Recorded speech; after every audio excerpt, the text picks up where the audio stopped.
for peaceful campaigns in this forthcoming November 27th, 25 by-elections. Kenyans are clearly hungry for change, and they see these by-elections as a chance to register their feelings about the current regime. That dissatisfaction is real, and the regime knows it. That is why they are trying every trick to frustrate the people's will ahead of tomorrow's vote. But Kenyans are alert and they are ready. From the mountain to the lake, from the ocean to Kisii, the message is the same, #OneTown.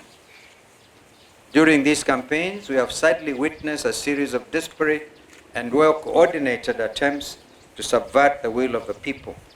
Number one, the heavy and intimidating deployment of police officers, many of them in plain clothes, accompanied by brutal attacks on opposition leaders and supporters. The intention is clear: to scare voters away from coming out in numbers they intend to tomorrow. We have seen this in Narok Town, in Malava, and in Bere North. Unmarked famous Subaru foresters have been roaming Chicago and Malava not to protect citizens, but to intimidate them. This is unacceptable in a democratic nation. Number two, the shameless bribery and manipulation of voters by senior state officers, including MPs, MCAs, chiefs, PSCs, CSCs, speakers of both houses of parliament, as well as county assemblies, the prime cabinet secretary, the deputy president, and the president himself, all misusing state machinery, including government vehicles, relief food, and non-food items like mattresses and blankets meant for disaster victims, and even letters of appointment to Kenyan embassies issued in public barazas. I think we have all seen this. This is a misuse of public trust and public resources. Call it plainly abuse of office by this current regime. Number three, we have credible information that the serialization of 820 printed ballots, that's very important, 820,000 printed ballots was not done correctly and not properly inspected. This has created a dangerous loophole for ballot stuffing through extra or unaccounted for ballots. We are further aware that 30,000 remarked ballots have already been dispatched to the targeted battleground areas of Magarini, Malava, and Bere North through compromised presiding officers. This strikes at the heart of electoral integrity. Fourth, we have seen extended and illegal campaigns conducted by regime agents well beyond the official campaign period, escorted by police officers and accompanied by hired goons. This is a deliberate attempt to tilt the playing field and subvert the will of the people. Number five, violence is being prepared and deployed as a tool to cripple these by-elections.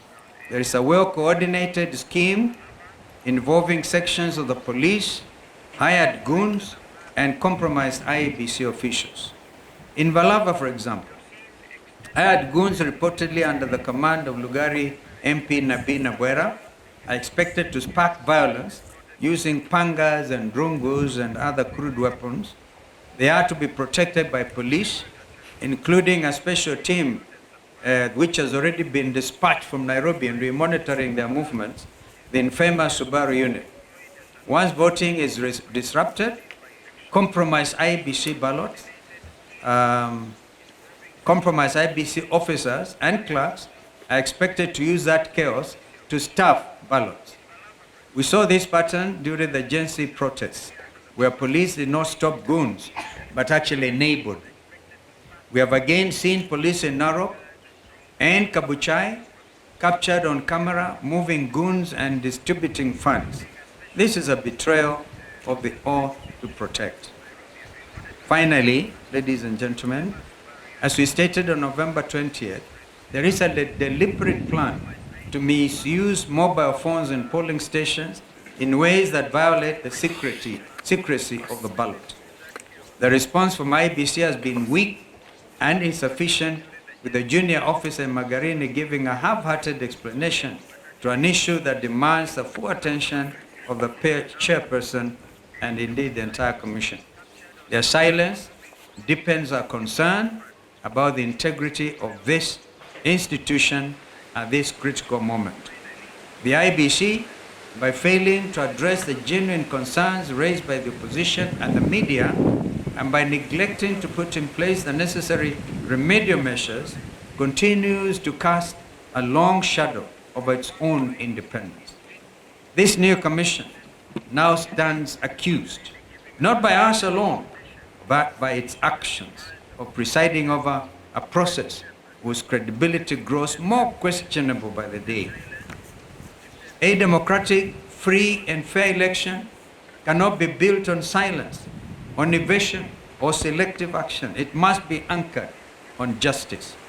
We therefore demand that the IBC rises to the moment and A, confronts and overcomes the challenges facing this by-election. This is the first true test of the new commission. They must either overcome these challenges or be overcome by them, squandering the little trust Kenyans still hold. The commission must assure all Kenyans that it is not entangled with broad-based masters. B, to our supporters across the country, come out in large numbers and vote for all united opposition candidates. Remain peaceful, but also remain vigilant. Document every irregularity and promptly report every form of electoral malpractice witnessed in your constituencies or in your wards.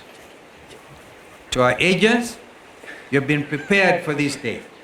Confirm that all ballot boxes are empty before voting begins.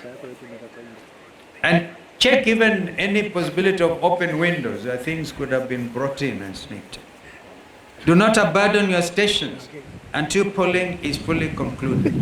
Report every incident, from attempted inducements to photo taking inside booths to any form of voter harassment by police in uniform or in plain clothes. To the media, election observers, and civil society organizations, please maintain maximum vigilance at all polling stations. Shine the light where others attempt to hide the truth. Expose every malpractice. This is what is expected of us as citizens of this country, that we have to dig in for democracy. E, the desperation of this regime is obvious to all. They are hanging by a thread. The writing is on the wall. The die is indeed cast. No amount of public money, no deployment of police, bullets or tear gas, and no intimidation of opposition leaders and supporters will succeed in silencing the will of the people.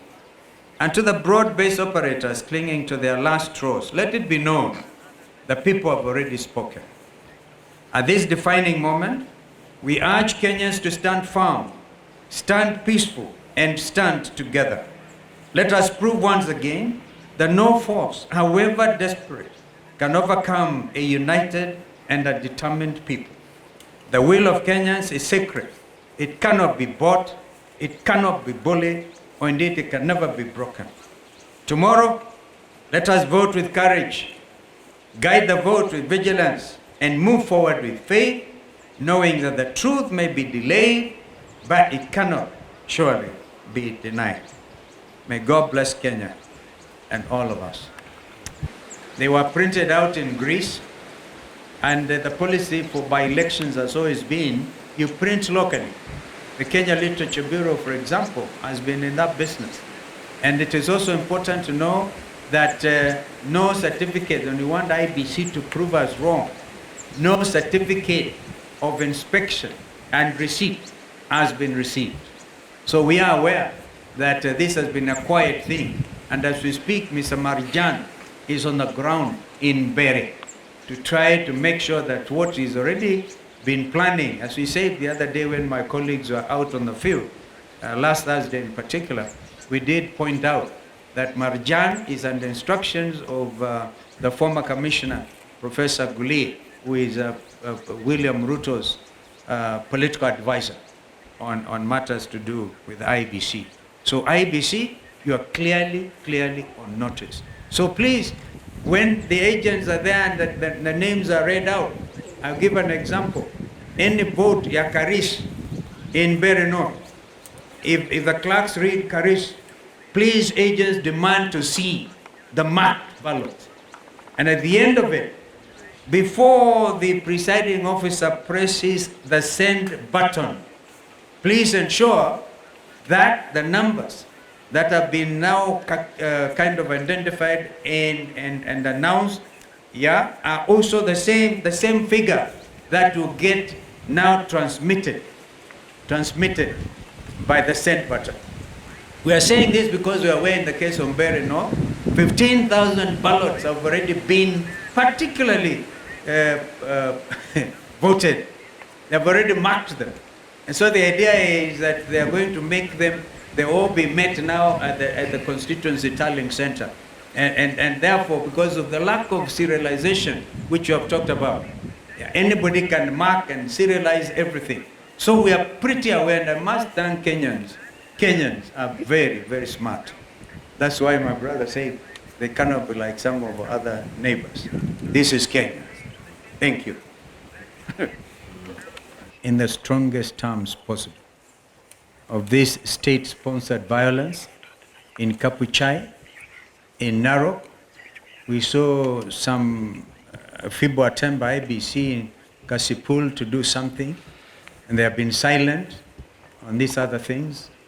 A real time attempt, and by the way, these were scheduled political rally campaigns within the framework, and you can imagine what would have happened to Governor Natembeya out there. And by the way, it was supposed to have been around as well, but I think his party leader has spoken. Why would Murkomen want to issue a statement kusema they have withdrawn the security of leaders at this time?